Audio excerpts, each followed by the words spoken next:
मनीष सिसोदिया की पेशी है राउज एवेन्यू कोर्ट में, कितने बजे पेशी होगी और क्या कुछ हो सकता है आज?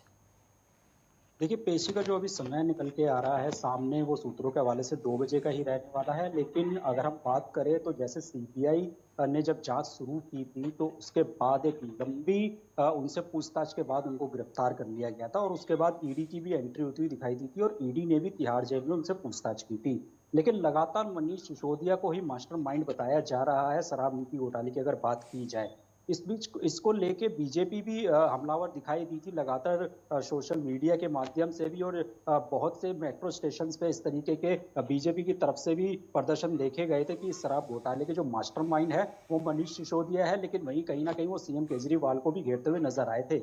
और अगर बात कर ली जाए तो अब अगर बात की जाए आम आदमी पार्टी की, तो मनीष सिसोदिया को लेके जैसे देखा जा रहा था कि लगातार आम आदमी पार्टी भी प्रदर्शन कर रही थी, लेकिन अब आम आदमी पार्टी की तरफ से उनकी तरफ से किए जाने वाले प्रदर्शन थोड़े धीमे जरूर होते हुए दिखाई दे रहे हैं। और लगातार अगर देखा जाए तो जिस तरीके से उनको अगर कस्टडी की बात की जाए तो जिस तरीके से उनको कस्टडी में लिया गया है, आज उनको कोर्ट में पेश किया जाएगा और एक बार फिर से हो सकता है कि दोबारा से सीबीआई आगे की जांच के लिए कस्टडी मांग सकती है, क्योंकि अभी तक उनकी जो जांच है वो पूरी तरीके से पूरी नहीं हुई है। लेकिन इस मामले में एक ये भी सामने बात आ रही है कि हो सकता है कि अगर मनीष सिसोदिया को छोड़ दिया जाए या उनको जमानत दे दी जाए तो वो बाहर जाके सबूतों के साथ छेड़छाड़ कर सकते हैं और जो उनके ऊपर जो आरोप लगे हुए हैं उन सब मामलों को वो बाहर से हो सकता है कि जाके देखें और सभी दस्तावेजों जो जिनकी जरूरत सीबीआई को पड़ेगी उनके साथ छेड़खानी कर सकते हैं। इस तरीके की दलील देकर हो सकता है कि उनकी एक बार फिर से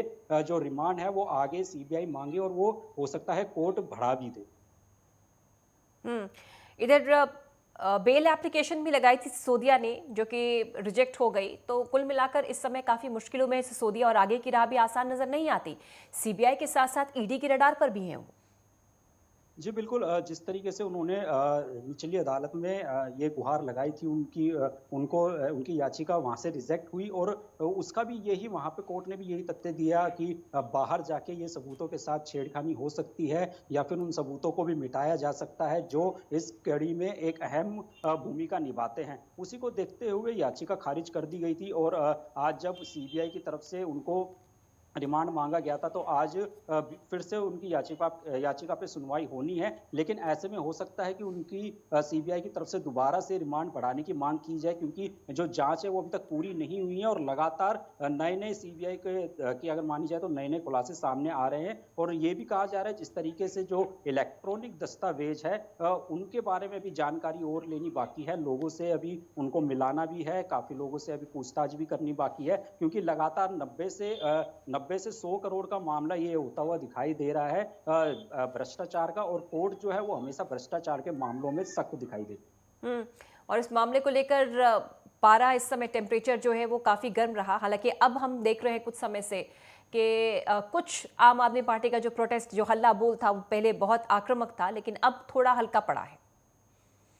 जी बिल्कुल, अगर आम आदमी पार्टी की बात कर ले तो आम आदमी की पार्टी की तरफ से जब मनीष सिसोदिया ने जिस तरीके से इस्तीफा दे दिया था और उसके बाद आशीष जी ने या फिर भारद्वाज जी ने सारी जो उनकी तरफ 18 विभाग थे वो बांट के उनको दे दिए गए। उसके बाद से आम आदमी पार्टी की अगर देखा जाए तो जिस तरीके से विरोध विरोध प्रदर्शन चल रहा था बीजेपी के खिलाफ कि इनको गलत तरीके से फंसाया गया है, शिक्षा मंत्री हैं ये कह के लगातार